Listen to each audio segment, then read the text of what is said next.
Bupati Aceh Tengah Haili Yoga beserta sejumlah kepala daerah lainnya menyatakan tidak sanggup menangani banjir yang terjadi di wilayahnya. Mereka beranggapan pemerintah pusat harus ikut turun tangan untuk mengatasinya. Dan untuk membahasnya sudah bergabung bersama kami Bupati Aceh Tengah Haili Yoga. Assalamualaikum Pak Haili, selamat malam, terima kasih waktunya. Waalaikumsalam Mbak Ayu, kami dari Aceh Tengah.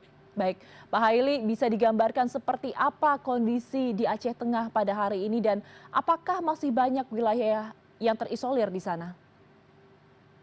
Terima kasih, kami ingin menyampaikan bahwa di daerah kita ada 14 kecamatan, 295 desa, tapi yang terisolir hari ini bertambah 99 desa, kemarin 87 karena ada satu kecamatan, barusan kemarin itu longsor lagi, badan jalannya sekitar 100 meter. Jadi 17 desa yang ada di kecamatan itu semuanya sudah terisolir, tidak bisa lagi dilalui dengan jalan darat, harus dengan udara. Dan kondisi hari ini memang di 87 desa yang sebelum bertambah yang 17 desa, ini memang sama sekali belum bisa tersentuh, hanya bisa dilalui melalui jalan kaki, roda dua juga sebagian belum bisa dilewati. Dan mereka ada sebagian masyarakatnya adalah tidak ada obat-obatan lagi, beras sudah habis, sebagian mereka sudah mulai memasak makanannya yaitu pisang dan ubi-ubian yang ada di sekitar mereka. Karena daerahnya cukup jauh, karena ada yang jembatan putus, kemudian longsor. Ini yang menyebabkan di daerah kita yang tidak bisa terjangkau. Kemudian, ini alat berat kita pun terbatas. BBM juga hari ini tidak ada lagi, sehingga alat berat kita tidak bisa operasional karena tidak adanya BBM. Dan kemudian perlu kami sampaikan bahwa sebelumnya ada 4 jalan nasional yang menghubungkan ke daerah Aceh Tengah, ini semuanya lumpuh total. Jadi satu-satunya jalan yang bisa ditempuh adalah melalui udara. Dan alhamdulillah ada beberapa bantuan lewat udara ini sudah tersalurkan di beberapa desa yang terisolir. Ini mereka sangat bangga. Dan beberapa bantuan juga dari kementerian, dari Kementerian Kesehatan, BNPB, dan beberapa kementerian ini sudah sampai. Bahkan tadi juga sudah sampai juga salah satu bantuan dari putra daerah Gayo, yaitu Sekjen Gerindra, sekarang menjabat sebagai Menlu. Ini alhamdulillah sudah dirasakan oleh masyarakat Gayo bantuannya, dan bantuannya sangat bermanfaat. Dan kami atas nama masyarakat ini mengucapkan terima kasih. Semoga Bapak Sugiono sehat selalu dan bantuannya sudah diterima oleh masyarakat Aceh Tengah. Baik, Pak Haili, Anda sebelumnya mengatakan bahwa kewalahan dengan situasi yang terjadi di wilayah Anda di Aceh Tengah begitu dan berharap pemerintah pusat turun tangan. Mengapa Anda sampai mengatakan demikian? Kendala utamanya ada di mana Pak saat ini? Pertama, ini kan jalan ke Aceh Tengah aksesnya sudah lumpuh, tidak bisa lagi ditempuh selain daripada jalan udara. Yang kemudian listrik mati, jaringan juga tidak hidup selama sudah 9 hari, ini hari ke-9. Yang kemudian BBM kita sudah habis, beras kita stok sudah habis. Jadi ini tidak mungkin daerah kabupaten itu mampu menangani ini. Ini harus kita minta bantuan ke provinsi dan ke pusat. Nah, kalau bantuan dari lewat udara kan sangat terbatas. Sementara kebutuhan di daerah kita ini kan cukup banyak. Tapi alhamdulillah ini terima kasih kita ucapkan kepada Bapak Presiden dan beberapa kementerian yang telah membantu, dan dari provinsi juga membantu, dan ini membuat kebahagiaan bagi daerah kita. Nah, ini yang harapan kita, hendaknya memang penanganan di Aceh Tengah ini kan ada kekhususan untuk mungkin ada helikopter untuk disiagakan satu untuk mengantar ke desa-desa yang tertinggal, desa yang terisolir. Karena sampai hari ini kami juga belum sampai ke beberapa desa itu, belum sampai, belum pernah kami hadir karena sulit sekali jalan yang kita tembus. Seperti itu Mbak Ayu. Oke, Pak Haili, berdasarkan informasi bahwa di Aceh Tengah hingga saat ini masih ada ribuan warga yang belum mendapatkan akses bantuan. Nasib mereka seperti apa saat ini, Pak? Dan apa prioritas bantuan yang harus mereka terima? Terima kasih Mbak Ayu. Tadi pagi kami bertemu salah satu kepala desa. Beliau 3 hari 3 malam jalan kaki ke kabupaten. Dia menangis, dia tidak lagi bisa berbuat apa-apa. Dia menceritakan tentang keadaannya, yaitu desa dari Jamat ada 4 desa.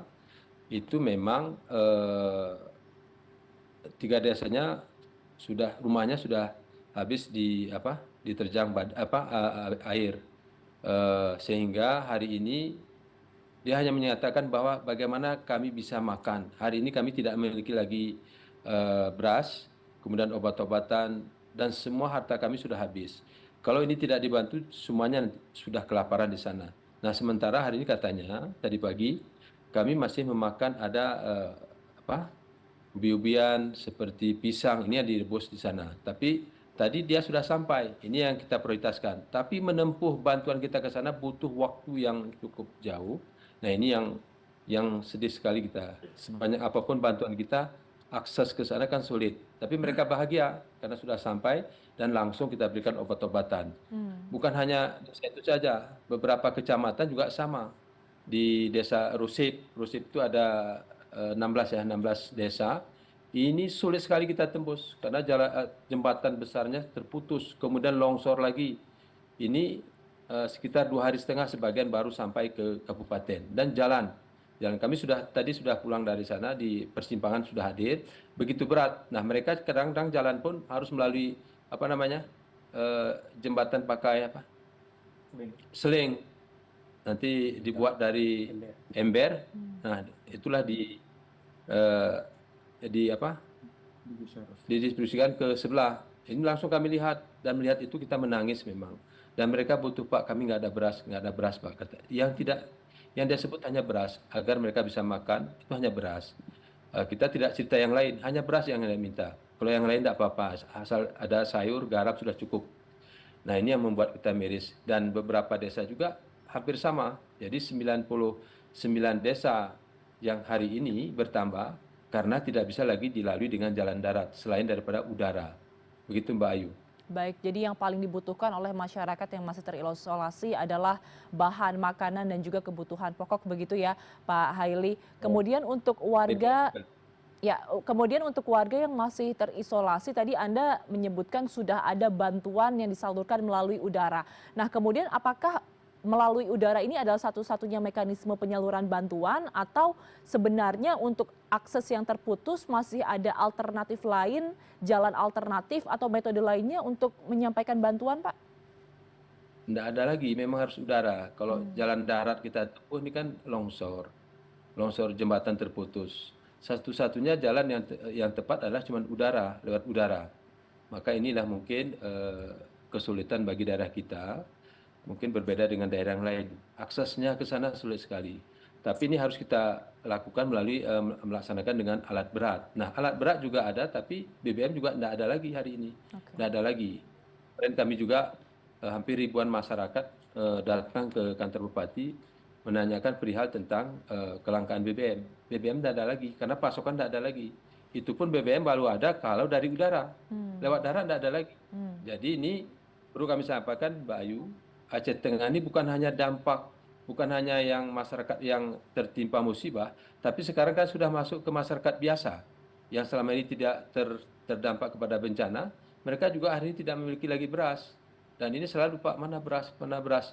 Ini yang sedikit kewalahan kami mengatasinya. Tapi alhamdulillah dengan adanya bantuan dari pemerintah pusat dan provinsi, ini sudah sedikit teratasi dengan baik. Dan ini masyarakat sudah sedikit senang, meskipun terkadang kita bagi hanya 5 kilo. 5 kilo bisalah makan 2 hari. Hemat-hemat itu pun. Kami sampaikan hemat-hemat. Itu pun terbatas sekali. Nah, tentu ini yang membuat daerah Aceh Tengah ini saya mengambil sikap ini harus segera, bantuan ini harus dilakukan oleh provinsi dan nasional, seperti itu, Mbak Ayu. Baik Pak Haili, dengan kondisi yang sudah segenting ini, masyarakat yang terdampak sangat luar biasa. Sudah sejauh mana koordinasi yang Anda lakukan dengan pemerintah provinsi maupun dengan pemerintah pusat sehingga bisa memberikan bantuan yang signifikan kepada masyarakat Anda? Ya, kalau dengan provinsi inten. Beberapa waktu yang lalu juga Pak Wakil Gubernur hadir mengantar langsung, bahkan menggunakan heli langsung juga mengantarkan ke beberapa daerah terpencil. Kalau dengan pemerintah pusat ini alhamdulillah, ini terima kasih kepada Pak Presiden dan Kepala BNPB dan Pak Menlu dan Pak AHY juga, Pak Transmigrasi juga hadir, kemudian juga dari Kementerian Lingkungan Hidup juga hadir, dan tadi juga kita kedatangan tamu dari rumah sakit ada sekitar hampir 22 orang datang ke pendopo, mewakili ada 7 orang. Mereka tidak bisa lagi diatasi terkait tentang HD, cuci darah, yang sebagian sudah datang ke pendopo, rumah dinas Bupati. Tapi alhamdulillah tadi setelah kita surati 2 hari yang lalu, Kemenkes langsung dibantu. Nah, sekarang mereka sudah bisa diatasi sebagian obat-obatan yang dikirim oleh Kementerian Kesehatan. Nah, tentu ini kan sikap yang cepat yang Ya. dilakukan oleh pemerintah kementerian terkait, sehingga merasakan bahwa keluhan kita langsung diakomodir. Tetapi yang sekarang yang dibutuhkan adalah pertama, ini kan jalan darat, ada salah satu jalan darat yang bisa ditempuh dari jalur Resmami. Kalau ini nanti sudah bisa dilalui, nah tentu ini akan solusi yang terbaik karena bantuan banyak yang memberikan bantuan dari luar, tapi aksesnya kemari hanya melalui udara. Nah, ini keterbatasan. Ya. Dan yang kemudian, Mbak Ayu, ini memang obat-obatan BBM ini kalau memang ini tidak segera kan sulit. Maka kami memohon, kemarin kebetulan ada diskusi dari perwakilan BNPB, mungkin yang terbaik adalah ada salah satu mungkin disiapkan heli dari bandara mengantar ke beberapa desa yang jauh yang tidak bisa dilalui dengan jalan darat. Seperti Baik. itu, Mbak Ayu. Baik Pak Haili, saya ingin kembali konfirmasi hingga hari ini apakah Anda memiliki data terbaru mengenai masyarakat yang belum dievakuasi, ada berapa jumlahnya dan bagaimana dengan kondisi kelompok rentan seperti lansia, anak-anak, dan orang dengan kondisi medis tertentu?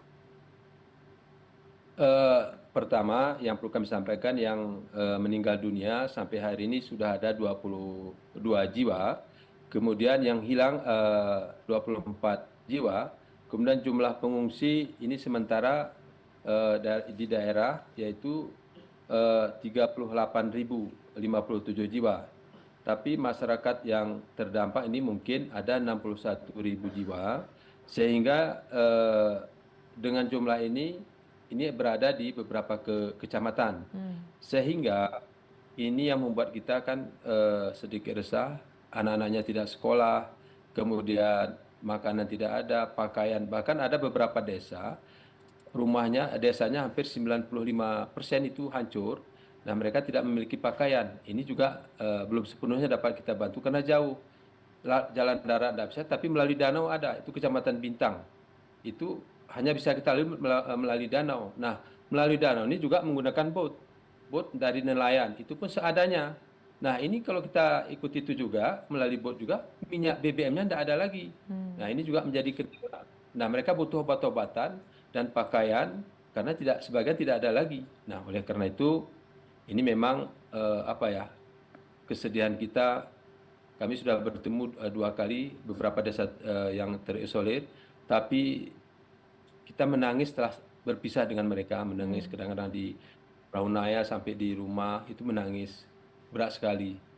Tapi mereka masih bisa bercerita walaupun rumahnya sudah habis, tapi mereka masih bercerita. Maka mereka terima kasih Pak, terima kasih, ini titipan dari Pak Presiden, ini titipan dari Menteri, ini titipan. Mereka bangga bahwa kami ini diperhatikan. Nah, meskipun yang kita berikan tidak cukup, tapi kehadiran kita menjawab ini HP pun tidak bisa dihubungi. Tapi kehadiran kita di tempat mereka itu mereka bahagia. Tapi hari ini mungkin pakaian, obat-obatan dan kebutuhan sehari-harinya ini sangat sangat dibutuhkan. Kemudian harta dia juga habis. Dia tidak tahu lagi setelah ini mau kemana. Jadi ini panjang, panjang. Karena daerah kita daerah pegunungan yang memang semuanya longsor dan jembatan. Longsor, jembatan. Itu yang terjadi di Aceh Tengah. Kemudian yang selanjutnya Mbak Ayu, daerah kita ini kan daerah tujuan wisata. Daerah tujuan wisata, jadi banyak masyarakat kemarin yang hadir di Aceh Tengah ini belum bisa balik sebagian, tapi sekarang sudah sebagian berangsur sudah balik. Karena apa? Terjebak di beberapa desa, apalagi di daerah Linge itu terjebak jalan kaki, mereka 2 hari 2 malam baru sampai ke pinggir danau. Dari danau juga ada 2 jam naik bot. Ini juga menjadi cerita masing-masing. Yang diceritakan bagaimana yang tinggal di sana, ini sudah hari ke-9 yang sebagian belum dapat bantuan. Walaupun ada sebagian bantuan yang dibantu oleh TNI Polri, tapi kan hanya sebatas berapa yang bisa dibantu, hanya sedikit sekali. Begitu Mbak Ayu. Baik, pasti ini kondisi yang sangat sulit untuk masyarakat Aceh Tengah. Terakhir Pak Haili, dengan kondisi demikian sulitnya, Anda juga sempat berharap bahwa banjir dan longsor di Sumatera ini kan ditetapkan sebagai bencana nasional begitu. Apakah Anda sudah mengajukan permintaan ini kepada pemerintah pusat, dan jika sudah, responnya seperti apa, Pak? Pertama, salah satu syarat kita menetapkan ini menjadi Bencana bencana nasional. nasional kan ada pernyataan dari Bupati bahwa kita tidak mampu mengatasi bencana begitu besar. Kemudian ini kita ajukan ke provinsi. Nah, nanti kan kewenangan provinsi yang mengajukan nanti ke pemerintah pusat. Dan di Aceh ada beberapa kabupaten sudah menyampaikan surat ini ke provinsi, dan kewenangan ini berada di provinsi. Karena begitu beratnya bencana yang terjadi di daerah Kabupaten Aceh Tengah dan beberapa daerah yang lain, ini ketidakberdayaan masing-masing bupati, masing-masing daerah untuk melaksanakan kegiatan ini. Karena bukan hanya setelah pemulihan juga kita kan berdampak. Apa yang harus dilakukan? Rumah tidak ada lagi, kebunnya sudah hancur. Terus bagaimana nanti mereka anaknya sekolah yang kuliah? Ada yang menitipkan kepada kami, Pak, ini anak kami saya titip Bapak, uang kuliahnya kami nggak ada lagi, nggak mampu lagi. Ini anak saya di pesantren, Bapak kirim uang sekolahnya, biaya sekolahnya, kami nggak mampu lagi. Ini kan ceritanya panjang, tidak hanya sekedar selesai 10 hari, 20 hari, tidak. Ini panjang masih cerita seperti itu. Karena dampak daripada harta yang dia miliki, sumber rezeki yang dia miliki, karena di daerah kita kan sumbernya satu kebun kopi, pertanian, kemudian sawah. Kemudian ada sebagian di pinggir danau adalah sebagian nelayan, hanya terbatas lagi. Tapi rumah mereka sudah habis, kemudian rumah juga habis, kemudian kebun kopi juga habis. Kan ini ada persoalan-persoalan yang panjang. Maka ini tidak mungkin bupati menangani ini tidak mampu, itu tidak mungkin. Hmm, Tidak mungkin, Mbak. Ini yang kita maksud dengan kehadiran pemerintah provinsi dan pusat untuk membantu penanganan ini. oke. Seperti itu, Mbak Ayu.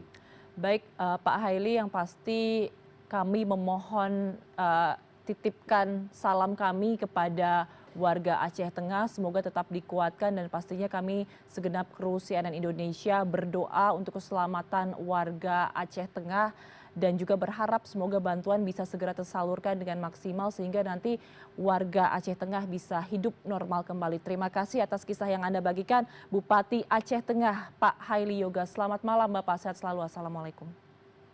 Waalaikumsalam warahmatullahi wabarakatuh.